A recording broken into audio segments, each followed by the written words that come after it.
You know, when we picture the world's biggest celebrities, we're thinking mansions, private jets, just endless wealth, right? But what probably doesn't come to mind is the IRS knocking on the door with a bill for millions. Turns out the financial mistakes of the rich and famous are an absolute masterclass in what not to do.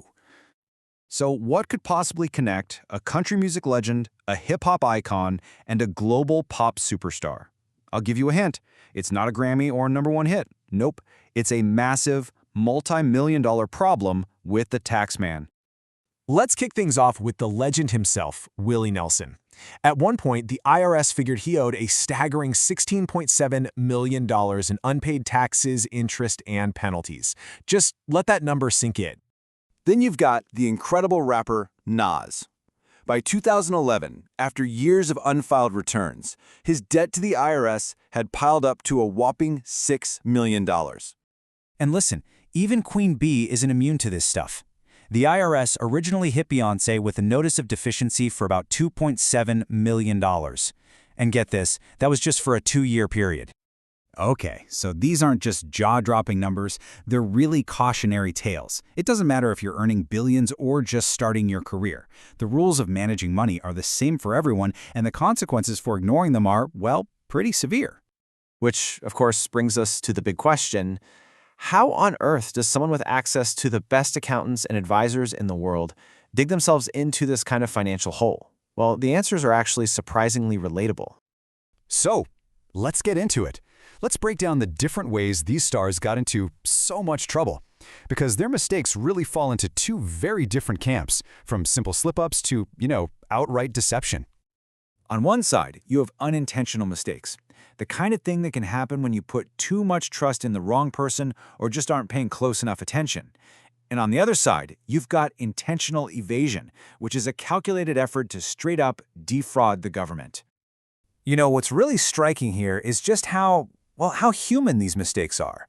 Willie Nelson, he blindly trusted his manager, who then put his money into illegal tax shelters. Nas pretty much admitted his issues came from a lack of personal oversight, and Beyoncé's case really just came down to poor documentation for her deductions. These are all classic examples of not being the CEO of your own finances. Okay, let's quickly talk about this term that got Willie Nelson into so much trouble, a tax shelter. All it is a strategy to lower your tax bill. A 401k? That's a totally legal, very common tax shelter.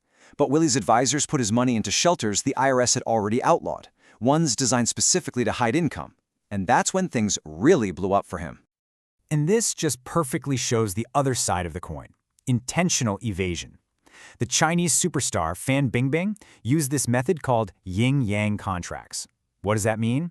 Well, she had one official contract with a lower salary that she showed the tax authorities, and then a second, secret contract with her real, much higher salary. It was a deliberate scheme to hide over $100 million in income.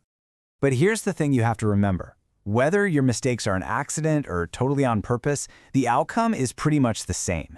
The IRS will come to collect, and believe me, they have some powerful tools to make that happen.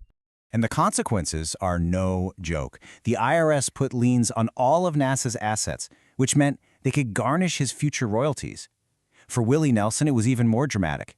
They seized literally everything: his homes, his ranch in Texas, his recording studio, and then auctioned it all off to the public. And beyond all the financial ruin, the hit to your reputation can be just devastating. And yet, in the face of all that chaos, Nas had this surprisingly thoughtful take on the whole ordeal. He said he saw his mistakes not as these huge regrets, but as learning experiences, as reference points. That's a really powerful way to look at turning a massive failure into a lesson in financial maturity. So how in the world do you climb back from a multi-million-dollar hole? Well, it turns out their comeback stories are just as fascinating as their mistakes. Beyoncé's story is a huge win. Instead of just writing a massive check, she challenged the IRS in tax court. She and her team were able to pull out all the proper documentation for her deductions and charity contributions, and her tax bill plummeted from almost $3 million down to just over $700. It's all the proof you need that good record-keeping is your absolute best defense. And then you have Willie Nelson's comeback, which has to be one of the most creative solutions in music history. He actually cut a deal with the IRS to record a super simple, bare-bones album with all the profits going directly to pay down his debt. He even sold it through a hotline, 1-800-IRS-TAPE. I'm not kidding. You just can't make this stuff up. But financial blunders aren't just about the money you owe. They're also about the money you failed to secure for your future. And for that lesson, we've got to look at a completely different kind of story. The tale of Marilyn Monroe and the massive, untapped value of her personal brand. Now, despite being one of the biggest stars on the planet, Marilyn Monroe was in a really tough spot financially for a lot of her life. When she died back in 1962, after all her debts were paid off, her net estate was only worth about $370,000. Now, contrast that with this number. In a single year, between 2018 and 2019, her estate earned around $13 million, mostly from licensing her image. The real value wasn't just in her salary, it was in her brand, a posthumous goldmine that, sadly, she never really got to benefit from in her lifetime.